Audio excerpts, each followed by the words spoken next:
ಸ್ನೇಹಿತರೆ ನಮಸ್ಕಾರ. ನಾನು ನಿಮ್ಮ ನಿಹಾ ಟ್ರಾವೆಲ್ಸ್ ಗಿರೀಶು. ಈ ಒಂದು ಪರಿಸ್ಥಿತಿ ಪಾಂಡವಪುರದಲ್ಲಿರ್ತಕ್ಕಂಥ KEB ಆಪೋಸಿಟ್ನಲ್ಲಿ ನಡೆದಿರ್ತಕ್ಕಂಥ ಘಟನೆ. ನಾನಿವತ್ತು ಬೆಳಿಗ್ಗೆ ಪಾಂಡವಪುರ ಹೋಗಿದ್ದೆ. ಪಾಂಡವಪುರ ಹೋಗಿ ಸಾಮಾನು ತೊಗೊಂಡು ಬರೋಣ ಅಂತ ಹೋದಾಗ ಈ ಒಂದು ಘಟನೆ ನೋಡಿ ನನ್ನ ಮನಸ್ಸು ತುಂಬ ನೋವಾಯಿತು. ನಮ್ಮ ಚಾಲಕರ ಪರಿಸ್ಥಿತಿ ಕಷ್ಟ ಯಾರಿಗೆ ಹೇಳೋದು ಅನ್ನೋದೇ ನಮಗೆ ಗೊತ್ತಾಗ್ತಿಲ್ಲ. ಈ ಒಂದು ಲಾರಿಗೆ ಯಾರೋ ಬೈಕ್ನವನು ಅಡ್ಡ ಬಂದು ಚಮಕ್ ಕೊಟ್ಟು ಈ ಪರಿಸ್ಥಿತಿ ಮಾಡಿಬಿಟ್ಟು ಅವನು ಎಸ್ಕೇಪ್ ಆಗಿ ಹೊಟ್ಟೋಗ್ಬಿಟ್ಟಿದ್ದಾನೆ ಅನ್ನೋ ಮಾಹಿತಿ ನನಗೆ ತಿಳಿದು ಬಂತು. ಪಾಂಡವಪುರದ KEB ಆಪೋಸಿಟ್ನಲ್ಲಿರ್ತಕ್ಕಂಥ ಡಿವೈಡ್ರಿಗೆ ಹೊಡ್ಕೊಂಡು ಈ ಲಾರಿ 3 ಭಾಗ ಆಗಿ ನಿಂತಿದೆ. ಇದು ಕಮ್ಮಿ ಅಂದರೂ ಸರಿಸುಮಾರು ಒಂದು 5-6 ಲಕ್ಷ ಖರ್ಚಾಗುತ್ತೆ ಅನ್ನೋದು ಕೂಡ ನಮಗೆ ಬೆಳಕಿಗೆ ಬಂದಿದೆ. ಈ ಪರಿಸ್ಥಿತಿಗೆ ಕಾರಣ ಯಾರು ಅಂತ ಅಂದರೆ ಮುಂದೆ ಹೋಗ್ತಿದ್ದಂಥ ಚಮಕ್ ಛತ್ರಿ ಬೈಕ್ ಚಾಲಕ. ಆ ಛತ್ರಿ ಏನು ಮಾಡಿದ್ದಾನೆ ಅಂತಂದರೆ ಇವನಿಗೆ ಚಮಕ್ ಕೊಟ್ಟವನೇ. ಈ ಚಮಕ್ನ ನೋಡಿ ಈ ಡ್ರೈವರ್ ಇದ್ದಾನಲ್ಲ ಅವನೇನು ಮಾಡೋನೆ, ಅವನನ್ನು ಉಳ್ಸೋಕ್ಕೆ ಹೋಗಿ ಈ ಪರಿಸ್ಥಿತಿಗೆ ಡಿವೈಡ್ರಿಗೆ ಬಿಟ್ಟು ಈ ಗಾಡಿ 3 ಭಾಗ 4 ಭಾಗ ಆಗೋ ಪರಿಸ್ಥಿತಿಗೆ ತಂದ್ಕೊಬಿಟ್ಟವನೆ. ಡ್ರೈವರ್ ಕಷ್ಟ ಯಾರಿಗೆ ಹೇಳೋದೋ ಏನೋ ಅಂತ ಗೊತ್ತಿಲ್ಲ. ದಯವಿಟ್ಟು ಲಾರಿ, ಟೆಂಪೋ, TT ಬಸ್ಸು ಯಾವುದಕ್ಕೂ ಯಾರು ಚಮಕ್ ಕೊಡೋಕ್ಕೆ ಹೋಗಬೇಡಿ. ನಿಮ್ಮನ್ನು ಉಳ್ಸೋಕ್ಕೆ ಹೋಗಿ ಅವರು ಈ ಪರಿಸ್ಥಿತಿಗೆ ಬಂದಿರತಕ್ಕಂಥ ಘಟನೆ ಅಂತೂ ನಮಗೆ ನೋವುಂಟಾಗಿದೆ. ಇನ್ನು ಮುಂದೆ ಡ್ರೈವರ್ಗಳು ಅಷ್ಟೇ, ಯಾರೇ ಚಮಕ್ ಕೊಡಲಿ ಏನೇ ಮಾಡಲಿ ನೀವು ನಿಧಾನಕ್ಕೆ ಓಡಿಸ್ಬೇಕಾದದ್ದು ಕೂಡ ನಿಮ್ಮ ಜವಾಬ್ದಾರಿ. ಇಷ್ಟು ಲೋಡ್ ಗಾಡಿ ಹೊತ್ಕೊಂಡು ಆ ಹುಡುಗನ್ನ ನೀವು ಚಮಕ್ ಕೊಟ್ಟ ಅಂತ ಹೇಳಿ ನೀವು ಈ ಪರಿಸ್ಥಿತಿಗೆ ತಂದ್ಕೊಳ್ಳೋದ್ರ ಬದಲು ನೀವೇ ಆರಾಮಾಗಿ ಬಂದುಬಿಟ್ಟಿದ್ದರೆ ಇವತ್ತು ಈ ಘಟನೆ ನಡೀತಿರಲಿಲ್ಲ ಅಂತ ಕೂಡ ಅನ್ಕೋತೀನಿ. ನೋಡಿ, ಈ ಒಂದು ಘಟನೆನ ನನಗೆ ತುಂಬ ಮನಸ್ಸಿಗೂ ಕೂಡ ಬೇಜಾರಾಯಿತು. ಲೋಡ್ ಗಾಡಿ ಇದೆ, 25-30 ಲಕ್ಷ ಬಂಡವಾಳ ಹಾಕ್ಕೊಂಡು ಆ ಲೋಡ್ಗೂ ಬಂಡವಾಳ ಹಾಕ್ಕೊಂಡು ಯಾರೋ ಕೊಟ್ಟಿರ್ತಾನೆ, ಅದನ್ನು ನಾವು ತೊಗೊಂಡೋಗಿ ಅವ್ನಿಗೆ ಇಳಿಸ್ಬೇಕಾಗಿತ್ತು. ಅಷ್ಟರಲ್ಲಿ ಈ ಪರಿಸ್ಥಿತಿಗೆ ತಂದ್ಕೊಬಿಟ್ಟವನೇ ನಮ್ಮ ಚಾಲಕರು ಅಷ್ಟೇ ಯಾವತ್ತೂ ಅವಸರ ಅಪಘಾತಕ್ಕೆ ಕಾರಣ ಅಂತ ತಿಳ್ಕೊಳ್ಳಿ. ಯಾವುದೇ ಕಾರಣಕ್ಕೂ ಅವಸರದಿಂದ ಯಾರೂ ಎಲ್ಲೂ ಗಾಡಿನ ಓಡಿಸ್ಬೇಡಿ. ಪಾಪ ಇದು ಮಾಡಿರ್ತಕ್ಕಂಥ ಬೈಕ್ನೊಂದು ತಪ್ಪು ಅನ್ನೋದು ಎಲ್ರಿಗೂ ಗೊತ್ತು. ಅವನೇನೋ ಮನೆಗೆ ಹೋಗಿ ಸೇಫಾಗಿ ಸೇರ್ಕೊಬಿಟ್ಟ. ಇವತ್ತು ಬೀದಿಲಿ ನಿಂತಿರ್ತಕ್ಕಂಥವ್ರು ನಮ್ಮ ಮಾಲೀಕರು ಹಾಗೂ ಚಾಲಕರು. ಈ ಒಂದು ಪರಿಸ್ಥಿತಿಗೆ ಕಾರಣ ಆದವ್ರನ್ನ ಬಂಧಿಸಿರ್ಬೋದು ಅಂತ ಅನ್ಕೋತೀನಿ ಪಾಂಡವಪುರ ಪಟ್ಟಣ ಪೊಲೀಸ್ ಠಾಣೆಯವರು.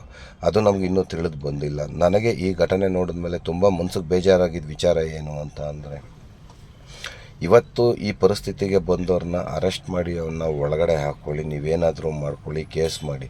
ಇಲ್ಲೇ ಆಗಿರ್ತಕ್ಕಂಥ ನಷ್ಟಕ್ಕೆ ಯಾರು ಹೊಣೆ ಎಂಬುದು ಯಾರಿಗೂ ಗೊತ್ತಾಗ್ತಾ ಇಲ್ಲ. ದಯವಿಟ್ಟು ಚಾಲಕರು ತಾಳ್ಮೆಯಿಂದ ನಿಧಾನದಲ್ಲಿ ಓಡಿಸಿ ಗಾಡಿನ. ಯಾವುದೇ ಕಾರಣಕ್ಕೂ ಯಾರೋ ಏನೋ ಹೇಳ್ತಾರೆ ಅಂತ ಆತರ ಮಾಡಿ ಹೋಗಬೇಡಿ. ದಯವಿಟ್ಟು ನಮ್ಮ ಬೈಕ್ ಸವಾರರಿಗೆ ಮತ್ತು ಆಟೋ ಚಾಲಕರಿಗೆ ಹೇಳೋದೇನಂತಂದರೆ, ಸಡನ್ನಾಗಿ ನೀವು ತಿರುಗಿಸ್ತೀರಾ, ಬೈಕ್ನ ಅಡ್ಡಾದಿಡ್ಡಿ ಓಡಿಸ್ತೀರಾ. ಆ ಲಾರಿ ಇರುವ ಸ್ಥಿತಿ ನೋಡಿದ್ರೆ ಅವನೇನು ಫಾಸ್ಟಾಗಿ ಬಂದಿರೋಕ್ಕೆ ಸಾಧ್ಯ ಇಲ್ಲ ಅನ್ನೋದು ಕಣ್ಣಿಗೆ ಕಾಣ್ತಾ ಇರತಕ್ಕಂಥ ಒಂದು ವಿಚಾರ. ಆ ಲೋಡ್ನ ಹೊತ್ಕೊಂಡು ಅವನು ಈ 120 ಕಿಲೋಮೀಟ್ರ್ ಸ್ಪೀಡ್ನಲ್ಲಿ ಬರಲಿಕ್ಕೂ ಆಗೋದಿಲ್ಲ. ಯಾರೋ ಚಮಕ್ ಕೊಟ್ಟರು ಅಂತ ಅವನ್ನ ಉಳ್ಸೋಕೆ ಹೋಗಿ ಇವತ್ತು ಬೀದಿಗೆ ಬಂದಿರತಕ್ಕಂಥದ್ದು ನಮ್ಮ ಮಾಲೀಕ ಹಾಗೂ ನಮ್ಮ ಚಾಲಕ. ದಯವಿಟ್ಟು ಇನ್ನು ಮುಂದೆ ಪರಿಸ್ಥಿತಿನ ನೋಡಿಕೊಂಡು ಸಿಟಿಗೆ ತಕ್ಕನಾಗೆ ಹಂಪ್ಸ್ಗಳಿರ್ತವೆ, ಟ್ರಾಫಿಕ್ ಇರುತ್ತೆ, ಪ್ರತಿಯೊಂದು ನೋಡಿಕೊಂಡು ನಿಧಾನವಾಗಿ ಗಾಡಿನ ಚಾಲನೆ ಮಾಡಬೇಕು ಅಂತ ಈ ಮೂಲಕ ಕೇಳ್ಕೊತೀನಿ. ಈ ಒಂದು ಪರಿಸ್ಥಿತಿ ಕಾರಣ ಆದವ್ರನ್ನೂ ಕೂಡ ನೀವು ಸ್ಟೇಷನ್ಗೆ ಹಿಡಿದುಕೊಟ್ಟು ಅವ್ನಿಗೇನೋ ಒಂದು ಹಾಕಿ ಕಂಪ್ಲೇಂಟ್ ಮಾಡಿ ಅವನ್ನ ಕಚೇರಿಗೆ ಹತ್ತಿಸಿ ನೆಕ್ಸ್ಟು ಈ ಥರ ಆಗದೆ ಇರೋ ಥರ ನೋಡ್ಕೋಬೇಕು ಅನ್ನೋದನ್ನ ನಾವು ಪಾಂಡವಪುರ ಪಟ್ಟಣ ಪೊಲೀಸ್ ಠಾಣೆಗೆ ಕೇಳ್ಕೊಬೇಕಾದ ಪರಿಸ್ಥಿತಿ. ಈ ಒಂದು ನಷ್ಟಕ್ಕೆ ಯಾರು ಹೊಣೆ ಆಗ್ತಾರೆ ಏನು ಅನ್ನೋದು ನನಗೂ ಕೂಡ ಗೊತ್ತಾಗ್ತಾ ಇಲ್ಲ. ಇನ್ಸೂರೆನ್ಸ್ ಕ್ಲೈಮ್ ಮಾಡಲಿಕ್ಕೆ ಅವರು ಹೋಗಬಹುದು, ಆದ್ರೂ ಅದು ತುಂಬ ಕಷ್ಟ ಆಗುತ್ತೆ. ಅದೆಲ್ಲ ಮಾಡಿಕೊಂಡು ಇವನು ಲೋನ್ ಕಟ್ಕೊಂಡು ಸತ್ತು ಸುಣ್ಣ ಆಗಿ ಇವನು ಮನೆಗೆ ವಾಪಸ್ ಹೋಗೋಷ್ಟರೊಳಗೆ ಇವನು ಬರ್ಡನ್ ಮುಗ್ದೋಗಿರ್ತಾನೆ, ಅವನ ಕತೆ ತೀರೋಗಿರುತ್ತೆ. ಹಾಗಾಗಿ ನಾನು ಎಲ್ಲ ರಸ್ತೆಯಲ್ಲಿ ಹೋಗ್ತಾ ಓಡಾಡ್ತಕ್ಕಂಥ ಬೈಕ್ ಚಾಲಕರಾಗ್ಬೋದು, ಆಟೋ ಚಾಲಕರಾಗ್ಬೋದು, ಯಾವುದೇ ಒಂದು ವಾಹನ ಓಡಿಸುವಂಥವ್ರಾಗ್ಬೋದು, ಯಾರಿಗೂ ಕೂಡ ಯಾರು ತೊಂದರೆ ಕೊಡಬೇಡಿ. ನಿಮ್ಮ ಇಚ್ಛೆಯಿಂದ ಆರಾಮಾಗಿ ನಿಧಾನದಲ್ಲಿ ಓಡಾಡಿ ಅಂತ ಈ ಮೂಲಕ ಕೇಳ್ಕೊತೀನಿ.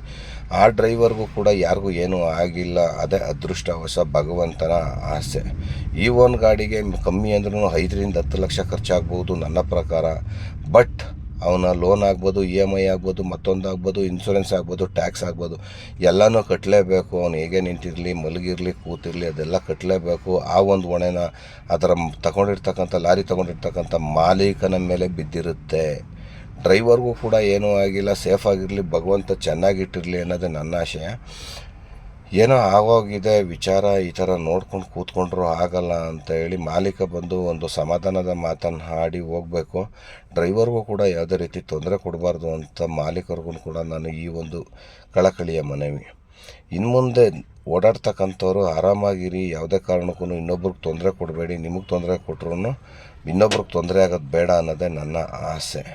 ದಯವಿಟ್ಟು ಇದನ್ನು ಎಚ್ಚೆತ್ಕೊಂಡು ಹಂಪ್ಸ್ಗಳನ್ನ ಹಾಕಿ ಟ್ರಾಫಿಕ್ ರೂಲ್ಸ್ ಏನಿದೆ ಅದನ್ನು ನಡ್ಕೊಂಡು ಹೋಗಲಿಕ್ಕೆ ನಮ್ಮ ಪೊಲೀಸ್ನವರು ಸಹಕರಿಸಬೇಕು ಅನ್ನೋದನ್ನು ಕೂಡ ಈ ಮೂಲಕ ಕೇಳ್ಕೊತೀನಿ.